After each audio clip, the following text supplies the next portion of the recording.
ખેડાના ઠાસરામાં શ્રાવણ માસની અમાસના દિવસે પરંપરાગત શિવાજીની શોભાયાત્રાનું આયોજન થયું। શહેરના પ્રખ્યાત નાગેશ્વર મહાદેવ મંદિરથી શોભાયાત્રાની શરૂઆત થઈ, જેમાં હજારો શિવભક્તો જય શ્રી શંભુના નાદ સાથે જોડાયા હતા। 2 વર્ષ પહેલા શોભાયાત્રા દરમિયાન થયેલ હુમલાની ઘટના બાદ આ વર્ષે પોલીસે વિશેષ ચુસ્ત બંદોબસ્ત ગોઠવ્યો અને આખું શહેર જાણે કે પોલીસ છાવણીમાં ફેરવાઈ ગયું। શોભાયાત્રામાં પંચમહાલના સાંસદ, ઠાસરાના ધારાસભ્ય, શહેર પ્રમુખ, ઉપપ્રમુખ, સંતો, મહંતો અને મોટી સંખ્યામાં ભાજપના કાર્યકરો સહિત અનેક ભક્તો જોડાયા હતા। શોભાયાત્રા શહેરના મુખ્ય વિસ્તારમાંથી પસાર થઈ અને લગભગ 3 થી 4 કલાક સુધી ડીજેના તાલ સાથે ચાંદીની પ્રતિમાના દર્શન કરાવ્યા હતા।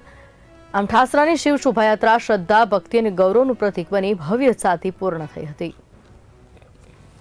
હર હર મહાદેવ। પવિત્ર શ્રાવણ માસની અમાસે ઠાસરા નગરની અંદર નાગેશ્વર મહાદેવ કમિટી દ્વારા દર વર્ષે અમાસના દિવસે ભગવાન મહાદેવજીની ભવ્ય અને દિવ્ય નાગેશ્વર દાદાની શોભાયાત્રા નીકળે છે। આ શોભાયાત્રાની અંદર આપણા સાંસદ એવા રાજપાલસિંહ યાદવ, બકાભાઈના સુપુત્રજી અને ઠાસરા નગરજનોના આસપાસના વિસ્તારના તમામ હરિભક્તો આ યાત્રામાં સૌથી મોટી સંખ્યામાં જોડાતા હોય છે। ઠાસરા તાલુકાની સૌથી મોટી યાત્રા કોઈ શોભાયાત્રા હોય તો વર્ષ દરમિયાન આ સૌથી મોટી છે। આમાં ખૂબ હરિભક્તો લાભ લેતા હોય છે અને પ્રેમથી ભગવાન મહાદેવજીના લોકો દર્શન કરતા હોય છે અને બહુ ઉત્સાહમાં હર હર મહાદેવ, જય શ્રી રામ અલગ બધા લોકો નારા લગાવતા હોય છે। જે કમિટી છે જેમના દ્વારા સુંદર આયોજન થયું છે તે કમિટીને અને તમામ શિવ ભક્તોને આજના દિને ખૂબ શુભકામનાઓ પાઠવું છું।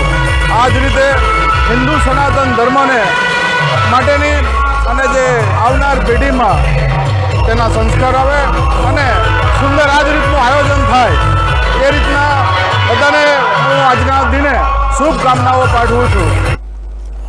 પહેલાં તો થેન્ક યુ આપણે વિશ કર્યો માટે થઈને।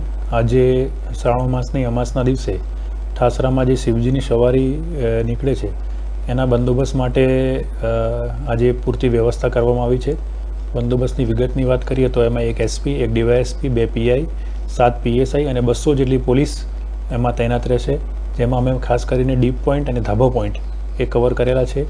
સમગ્ર રૂટ સેનિટાઈઝ કરવામાં આવ્યો છે।